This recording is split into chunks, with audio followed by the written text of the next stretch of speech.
Happy Halloween, everybody, and Tony here with a review of The Book of Life, which was shown at the View Islington Cinemas. The director of this film was Jorge Gutierrez, who was also the director and animator for El Tigre, The Adventures of Manny Rivera, which was a 2007 Nicktoon. And my honest opinion about the show is it's not that spectacular, nor is it anything that's god-awful. It's okay, and it can be fun at times, and the characters can be charming, and the animation style is equally as charming and vibrant. However, when I compare this show to my top 5 favorite Nicktoons like Kablam, Angry Beavers, Hey Arnold, As Told by Ginger, and Avatar: The Last Airbender, it kind of pales in comparison. But with that quibble out of the way, the producers of this film were Aaron Berger, Brad Booker, the great Guillermo del Toro, who was also very well known in his works in Pan's Labyrinth and The Hobbit, and Kalina Schulze. The animation was done by Real Effects Creative Studios and 20th Century Fox Animation, and the music was done by Gustavo Santaolalla and Paul Williams, and the cast includes Diego Luna, Zoe Saldana, Channing Tatum, Ron Perlman, Kate Del Castillo, Christina Applegate, Ice Cube, Placido Domingo in a very fun role, Danny Trejo, Cheech Marin, and many, many other great actors. Oh, and also Gray Delisle, who also has a very substantial role in the film, though quite fun to watch as well. So, what did I think of this film? Well, after watching the reviews made by the Black Critic Guy, aka Tony Watley II, and Animat, I was immediately interested of how this film was going to be and how it's going to hold up with me. I mean, a lot of other critics say that this film really shines in its animation and very charming characters, and I could not agree with them more. Now, story-wise, this film is very fun and very energetic and has a great sense of vibrancy. However, with the whole romantic triangle trope, it isn't really anything new. I've seen this trope done several times, whether it be soap operas, anime, Western animation, movies, what the hell have you. I've even seen this done in comic books and, well, obviously, romance novels. But other than that, it's actually quite charming. I mean, sure, we've seen this trope done thousands of times, if not millions of times, where we see two guys and a girl, like, starting out as childhood friends, having a lot of fun together, and we kind of see that, oh, both of them, when they grow up, start to have feelings for one girl, and a rivalry ensues. However, what makes this film really work is the relationship between Manolo, Joaquin, and Maria. You could really see that they start off as friends, but I'll talk about their relationship in the character section. But it's safe to say that this film definitely has a lot of vibrancy and energy, and it also really talks about La Dia de los Muertos, which I've also seen done in a lot of TV shows like Lizzie McGuire and any other show that stars a Latino family living in the USA. But with the Book of Life, it manages to talk about La Dia de los Muertos and makes it very epic. So sure, there are certain elements of the story that are not anything new or spectacular or groundbreaking, but the story definitely makes up for it in terms of its charm, energy, vibrancy, and life and color. It really shines through that. And speaking of life and color, let's talk about the animation. Now, the animation in this film is absolutely flawless. When I saw the character designs of this film, I was immediately reminded of El Tigre, The Adventures of Manny Rivera, and how the characters look, how they had this type of comical looking and very kind of unusual sort of design to them. Almost where they look totally cartoony, yet quite distinctive and very, very quirky looking. So, with the animation, the people behind this film really knew how to pull all of the stops, and not just the 3D animation that has become quite the, or the CG animation that has become quite the staple of today's animation, but they also made great use of a little bit of claymation, some 2D animation, and it comes off very beautifully, and they really knew how to experiment it very effectively and to the film's favor.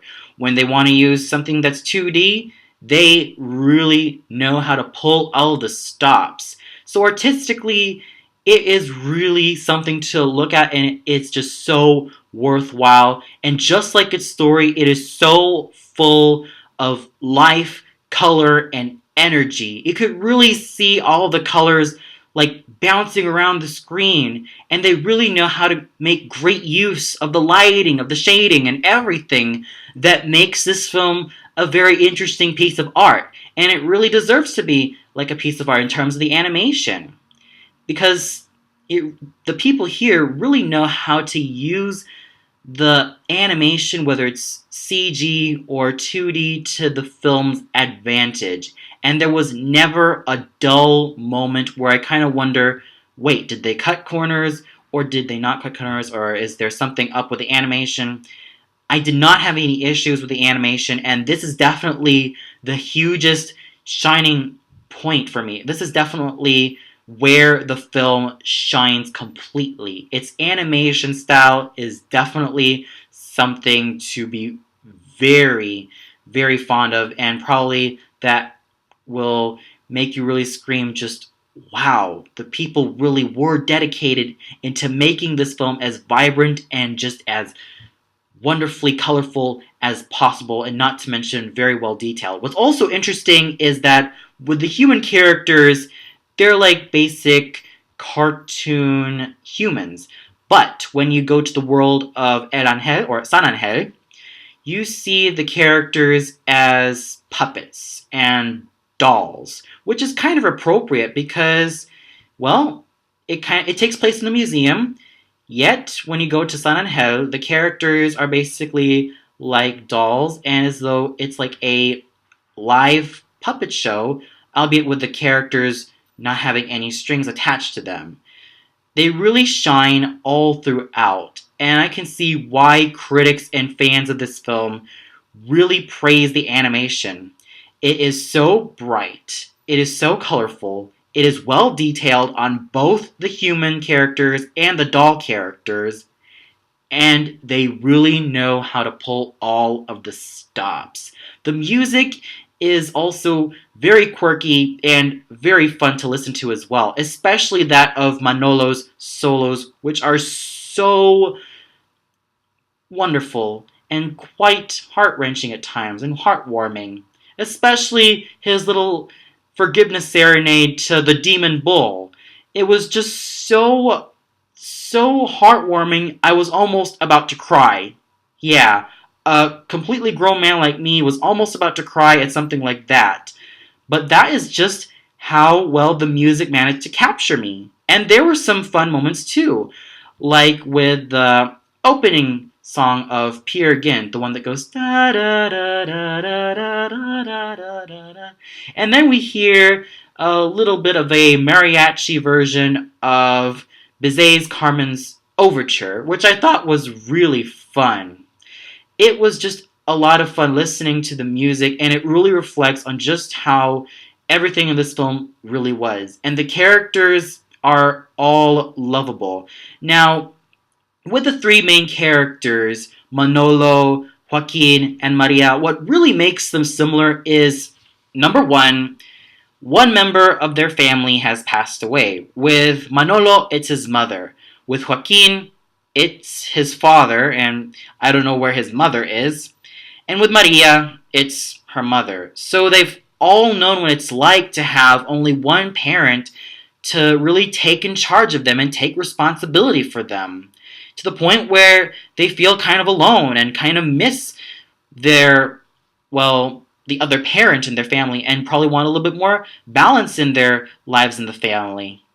And also, That's why they became real friends, and that's why they managed to stick to each other through thick and thin, because they really share a bond with each other. They really share common interests, and they have gotten to know each other very well, and it's like a huge chord, a chord of three that manages to really put those three wonderful characters together. Now let's start off with Manolo. Now, Manolo has a secret dream of wanting to be a musician and a singer. However, his father, who is a famous matador, refuses that wish to come true. So he kind of feels obliged for his duty. The same thing can be said with Joaquin. Yes, Joaquin is kind of like the guy who wants to prove himself to be very brave and wants to honor his father's wishes, who, interestingly enough, his late father fought in the Cinco de Mayo War, and he wants to prove that he's a real man and he's a real, brave, tough, and strong guy. But unlike other quote-unquote manly men like Gaston and Major Glory, he's not a huge jerk. In fact, Joaquin is quite likable. He just has this pseudo-jerky attitude so that he can prove himself to really show people that he is the man. He is large and in charge, when in fact he also has some compassion and some humanity. But that whole macho nature, it's just mainly a facade so that people could really learn to love him a lot better. And with Manolo, he's the type of character who I'm sure a lot of other people seen this trope before, who is the type of character who has to prove himself to be loyal, brave, courageous, and pure in order to really get to his goal, not just for the girl, not just for himself, but for the good of other people. He basically is like the all-around good guy that I've seen in a lot of films, but I could pretty much empathize with Manolo, and my heart totally goes out for him. I mean, we as people all have our secret dreams, and sometimes there are certain people in our lives, mainly in our families, that kind of want something else from us, yet they kind of ignore the dreams that we have. Yet somehow, when we prove ourselves, they manage to really see through that. And that's how I managed to feel with Manolo. He may not be a character that's groundbreaking or like spectacular, but he makes up for it in terms of his charm, likability, and just how much heart he has as a character. He's extremely likable. The same thing can be said about Joaquin, and their friendship, well, their sort of bromance with each other, really shows just how strong their bond is, almost like brothers. And the way I see the relationship between Manolo and Joaquin is that they're basically like brothers. I feel that Joaquin is basically like the brother that Manolo would have wanted to have in his life so badly. And not to mention, they're quite the interesting opposites. Manolo is your sweet, very melancholic, very artistic, and very, well, goody two shoes type of character who happens to show some balls when the situation calls for it. And Joaquin, he also shows some balls when the situation calls for it. But he's a lot more macho, and he's so full of bravado. He has this kind of frisson of manliness, and that he proves himself to be quite macho, all thanks to this power-up given by Jibala, which is the pendant of everlasting life. But still, their friendship proves to be one of the strongest friendships I've ever seen, almost to the point where they're like brothers. They can be quite comparable to the likes of Ed and Al Elric and many other siblings that I really love to see more of. And they're quite comparable to a lot of the best duos that we've seen, whether it's on television, movies, comics, whatever. They really have great chemistry. And with Maria, she's also a very great character as well. She's strong, cunning, and just like characters like Princess Jasmine and Belle, they don't like to have the idea of having their own marriages arranged, but rather they want to follow their heart and really show that they're very capable of choosing for themselves. And that's what I really like about Maria. She's definitely someone who is tough and can really take care of herself. And through her years of being in Spain, she has mastered not only the art of eloquent speech through her reading, but also many other athletic features like kung fu and fencing, which is absolutely quite fun. In fact, another trait that these three main characters share is that all three of them are extremely athletic. I mean, think about it. We've seen a lot of stunts from these three characters done on screen. What, with Manolo and Joaquin and Maria with their somersaults, backflips, and what the hell have you. It's absolutely fantastic.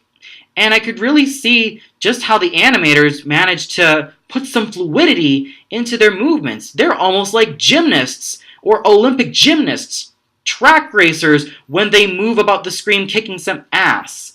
It's absolutely fantastic. Well, I've spent some time talking way too long about Joaquin, Maria, and Manolo, but these three characters are the bread and butter of this story.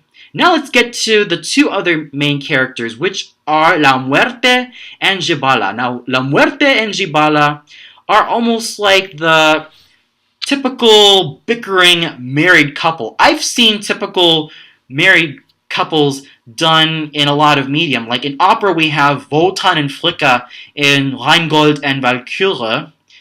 And I've seen this done also in Macbeth, with Macbeth and Lady Macbeth, and many, many, many other mediums. These two, when they really interact with each other, it is so fun. All because that they're polar opposites of each other. Now, La Muerte is someone who is compassionate, human, kind, and very generous, and also very crafty and quite sassy.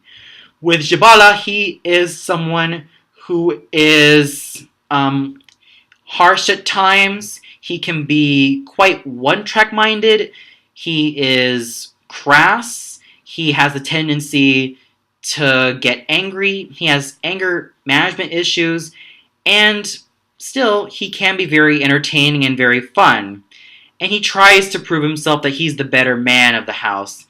And I really love the interaction that these two characters really have with each other. They also serve as like the puppet masters of the story.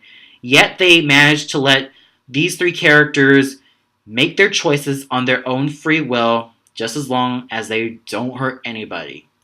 And sure, at times Gibala can be quite an asshole, but still, he's a very lovable and very entertaining type of asshole. And their chemistry really works.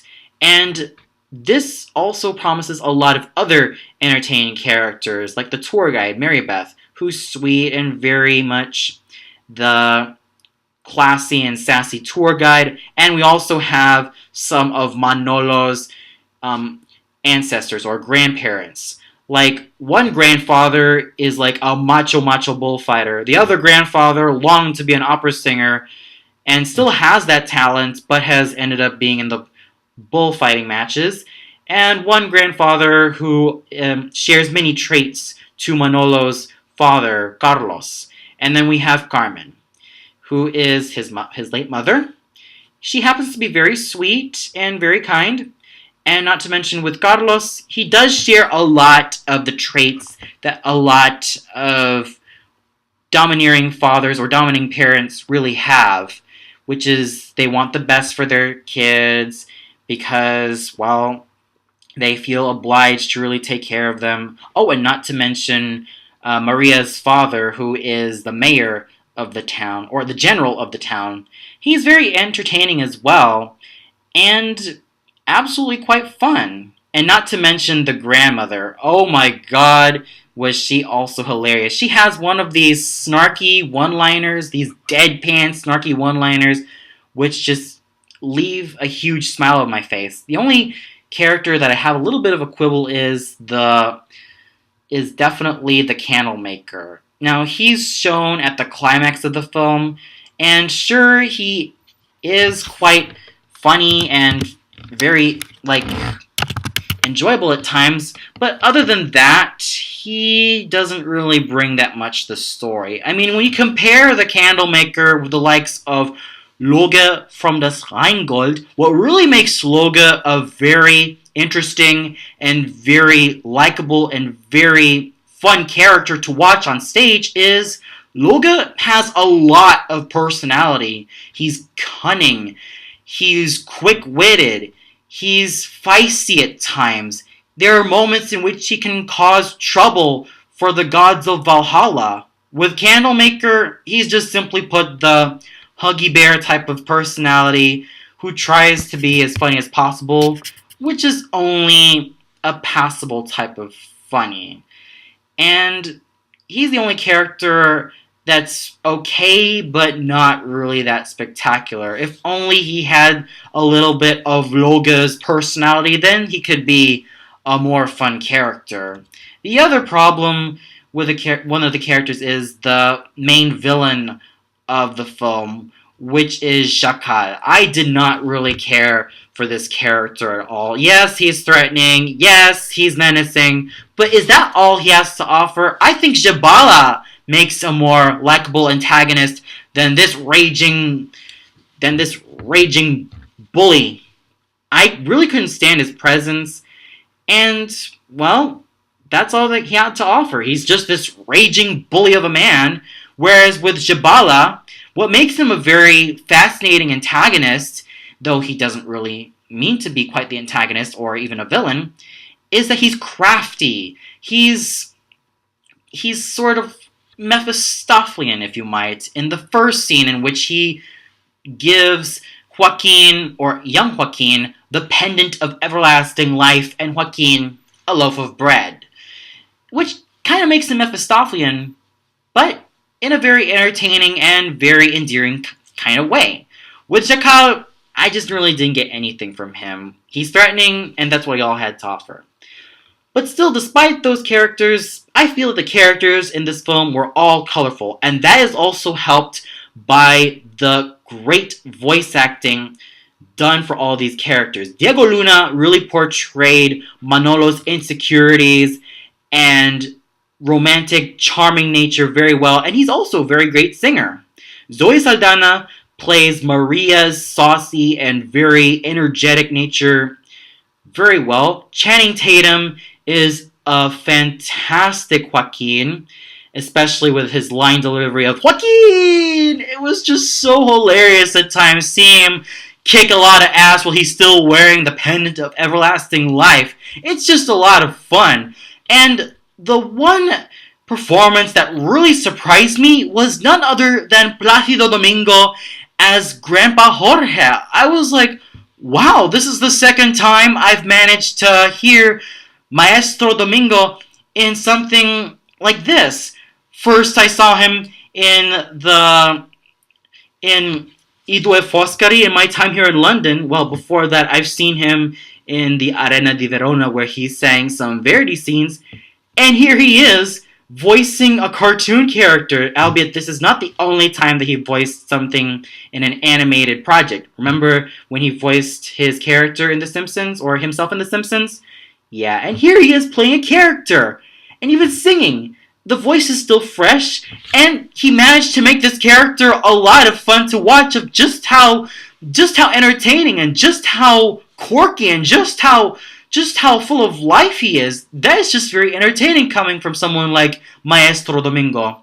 And then we have performances by Cheech Marin, Danny Trejo, Christina Applegate that are just fantastic all around, and Kate del Castillo as La Muerte manages to bring all of that sexiness and that tenderness to a character that usually associates with death.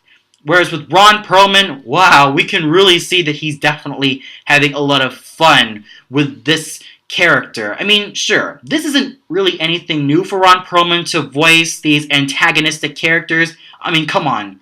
Take a gander at Slade from Teen Titans, and a lot of the other characters that he's voiced in any of the cartoons from the 90s and 2000s, but most notably Slade.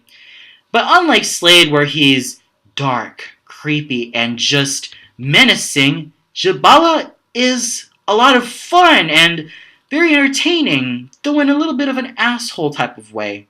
But still, the performances were phenomenal. So overall, while the story in some elements isn't anything that's new or fresh, and while some of the characters or one character can be quite a chore to watch, the film definitely makes up for it for its vibrant nature, likable characters, great voice acting, and great music. So with that said, I give this film a 4.5 out of 5. It definitely deserves that score. And since this is the month of Halloween, if you haven't seen this yet, go ahead and watch it. This is definitely one of the best films that you'd ever want to sit through in Halloween. And if you've seen any, like, films that usually contain a lot of gore or something that's gothic, I'm sure that this will definitely be a great balance to those films that you've watched, and I'm sure that this will definitely be an antidote from the creeps that you've experienced in one of those films. It's lighthearted and it's definitely a lot of fun, and if you're an animation fan, I highly suggest that you check this one out. You will definitely be amazed and enthralled by just how well the creative team managed to put this thing together and make it shine. Well, that's all for now. Be sure to tune in later this evening where I review Frankenstein, which will be shown at Cinema One at the Barbican Center. So until then, this is Antoni signing off, and see you later.